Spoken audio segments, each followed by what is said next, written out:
بسم الله الرحمن الرحيم السلام عليكم ورحمة الله تعالى وبركاته كنتم معنا وناكسن داوديال kusoo dhawaada mar kale iyo muuqaal cusub shantii kulan ugu dambeysay ay is arkaan kooxaha Barcelona iyo Real Mallorca shan kamid ah waxaad ka tahay kooxda Blaugrana dhowr ciyaartoy ayaa caawa Barcelona dhaawac ugu seegayo kulankani Nelson Semedo Ousmane Dembele iyo Jordi Alba ayaa ciyaartani ka maqnaan doona ogeysiiska ciyaarta caawa kulanka Barcelona vs Real Mallorca tartanka waa horyaalka La Liga ee dalkaasi Spain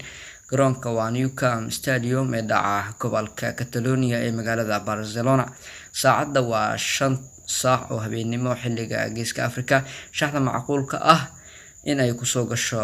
Barcelona kulanka caawa goolhaye Marc-Andre ter Stegen daafacyada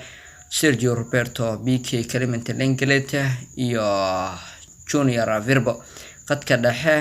Sergio Busquets Arturo Melo iyo Frankie de Jong weerarka waxaa faraha looga qaadi doona ayaa isleeyahay Lionel Messi Antoine Griezmann iyo Luis Alberto Suarez guud ahaan muuqaalkii koobna aan uga hadlaynay kooxda Barcelona oo la ciyaareyso Real Mallorca waanaga inta dimta u kulmi doono waa saaxiibkiin Ismail Saxafi oo idin leh amaana Allah